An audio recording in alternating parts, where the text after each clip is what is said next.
नमस्कार, आप देख रहे हैं देश का number 1 Hindi news channel news 18 India. मैं हूं आपके साथ पूजा। नमस्कार, आपके साथ मैं हूं सबीना तामंग। देशमुख युद्ध का जिक्र करेंगे। रूस यूक्रेन के युद्ध से जुड़ी बारीक से बारीक जानकारी आप तक पहुंचाने जा रहे हैं। जी हाँ, युद्ध में आज बात यूक्रेन के 200 अड्डों की और उन पर तानी जा चुकी 1000 मिसाइल की। रूस के राष्ट्रपति व्लादिमीर पुतिन ने अगस्त में 1000 मिसाइल लॉन्च करने का टारगेट सेट कर दिया है और इस बार उनका सबसे बड़ा निशाना यूक्रेन के राष्ट्रपति वोलोदिमीर ज़ेलेंस्की बन सकते हैं।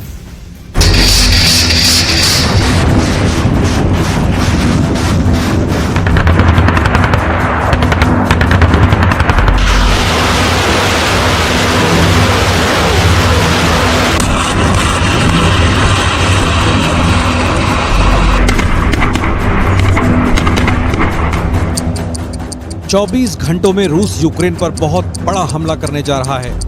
24 घंटों के अंदर रूस ने यूक्रेन में इतनी बड़ी तबाही करने का मन बना लिया है कि ज़ेलेंस्की पछताएंगे।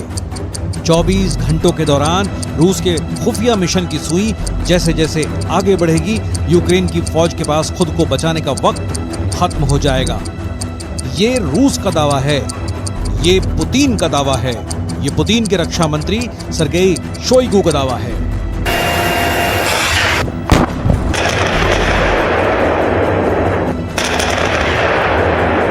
всех направлениях, сосредотачивая основные усилия। क्योंकि शोइगु ने रूस के 100 जनरलों के साथ ऐसी मीटिंग की है। इस मीटिंग में मॉस्को के अलावा यूक्रेन में बैठे 50 मोर्चों के जनरल ऑनलाइन जुड़े। सबने अपनी बात बताई, सबको पुतिन का एजेंडा बताया गया और फिर जो बातें इस मीटिंग से बाहर निकली, उनके बिग पॉइंट यूक्रेन को बहुत डराने वाले हैं। ज़ेलेंस्की को पुतिन के रक्षा मंत्री की इस मीटिंग का रिजल्ट पता चलेगा तो मुमकिन है कि वो अपनी राजधानी कीव को छोड़कर कहीं और पनाह लेने को मजबूर हो जाएं। रूस के हमलों की गंभीरता समझनी है तो शोइगु का ऑर्डर देखिए। पुतिन के कहने पर जो इमरजेंसी मीटिंग बुलाई गई, उसमें सर्गेई शोइगु के सामने रूस की सेना के 100 बड़े जनरल हाजिर हुए। इस मीटिंग में 50 जनरल यूक्रेन में तैनात हैं और उन्होंने यूक्रेन में चल रहे स्पेशल ऑपरेशन की रिपोर्ट ऑनलाइन दी। पुतिन की तरफ से इन 50 जनरलों को यूक्रेन के 200 ठिकानों पर अब तक के सबसे बड़े हमले लॉन्च करने का ऑर्डर मिला है। यानी एक जनरल को अब 4 ठिकानों पर बमबारी करनी है या वहां कमांडो ऑपरेशन चलाना है। В складывающейся обстановке приняты дополнительные меры по повышению защиты от нападения с воздуха и моря. В разы увеличена интенсивность ударов по украинским военным объектам, в том числе обеспечивающим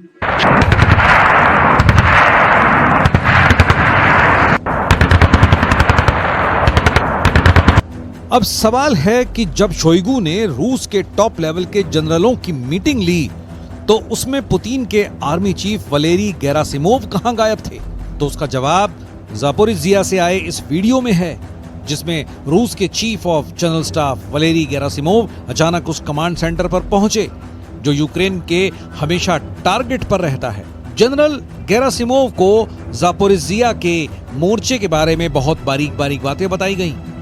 ज़ापोरिज़िया में कमजोर फ्रंट कौन सा है और रूस की फौज कहां मजबूती से तैनात है, उनको ये सब बातें ज़ापोरिज़िया रीजन के कमांडर कर्नल जनरल अलेक्जेंडर रोमानचुक ने बताई।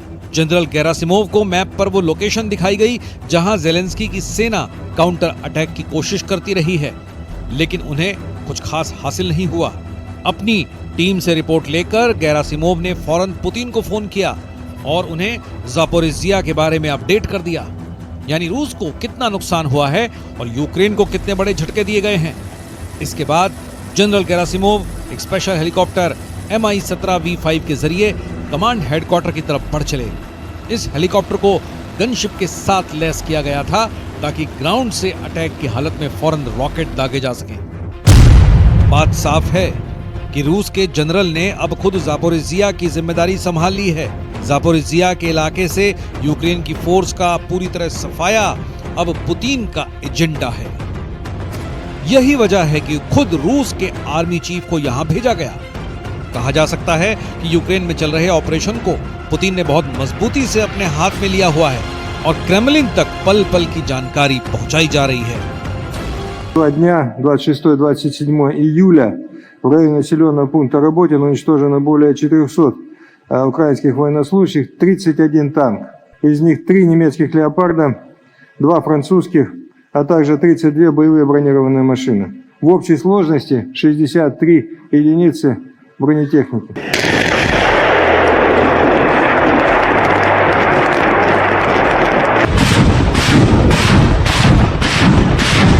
पुतिन के हमलों की तीव्रता इतनी ज्यादा बढ़ गई है कि अब पुतिन ने साफ साफ कह दिया है कि यूक्रेन में तैनात हर जनरल अब 4 ठिकानों पर बम बरसाएगा। इस तरह अगस्त में 200 ठिकानों को टारगेट करने की तैयारी है।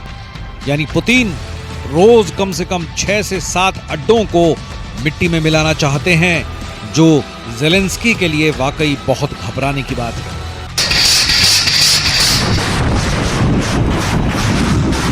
पुतिन ने जो टारगेट सेट किया है उसे ज़ेलेंस्की और उनकी सेना को बहुत गंभीरता से लेना पड़ेगा, और इसके लिए जुलाई के महीने में यूक्रेन पर हुए हमले बड़ी वजह कहे जा सकते हैं। जुलाई में यूक्रेन में बहुत ज्यादा मिसाइल दागी गई हैं।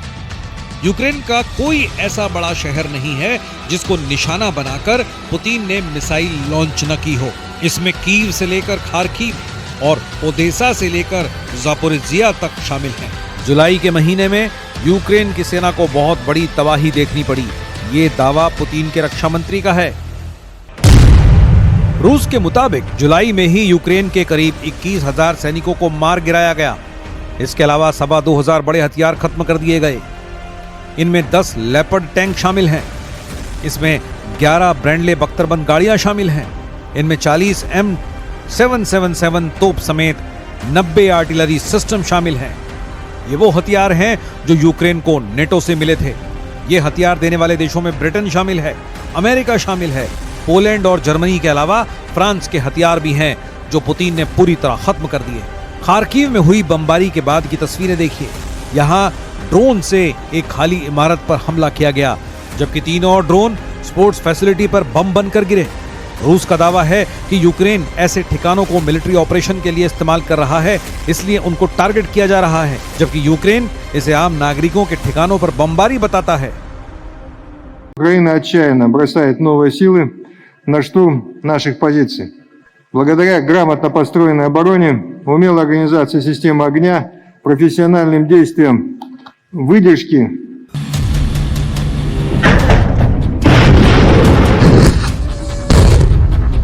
सर्गेई शोइगु साफ साफ बता रहे हैं कि काउंटर अटैक फेल हो चुका है, लेकिन ज़ेलेंस्की का दावा अलग है। उनकी तरफ से बार बार कहा जा रहा है कि काउंटर अटैक कामयाब हो रहा है और पुतिन की सेना इससे घबराई हुई है। Зазнала банкрутства на полі бою. Сьогодні вже 522-й день, як триває так звана спеціальна воєнна операція, яку російське керівництво розраховувало на тиждень-два. Україна стає міцніше, поступово війна повертається на територію Росії, до її символічних центрів та військових баз, і це неминучий, природній та абсолютно справедливий процес. Але маємо бути свідомі того, що як і минулого року, так і цієї зими.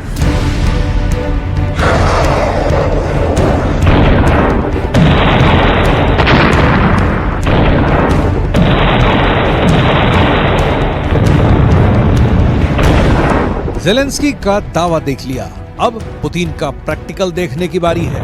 पुतिन ने ओदेसा हमले के दौरान अपनी इस मिसाइल का बहुत ही खास वीडियो बनाया और फिर पूरी दुनिया में वायरल कर दिया। Camera 1, camera 2, camera 3, camera 4, camera 5। कुल मिलाकर 10 कैमरों से इस मिसाइल लॉन्च का स्पेशल वीडियो बनाया गया। ये पुतिन की वो मिसाइल है जिसने 10 हफ्ते तक लगातार ज़ेलेंस्की की नींद उड़ाकर रख दी। ये वो मिसाइल है जिसकी वजह से यूक्रेन के लोगों ने रात में सोना बंद कर दिया है। ये वो मिसाइल है जिसके हमले का मतलब है 100% मौत, और ये गारंटी खुद पुतिन दे रहे हैं, पुतिन की सेना दे रही है, पुतिन के जंगी जहाज दे रहे हैं। पुतिन ने एक बहुत बड़ा मिशन शुरू कर दिया है जिसका नाम है मिशन ओदेसा। और इसीलिए ये मिसाइलें बार बार फायर की जा रही हैं।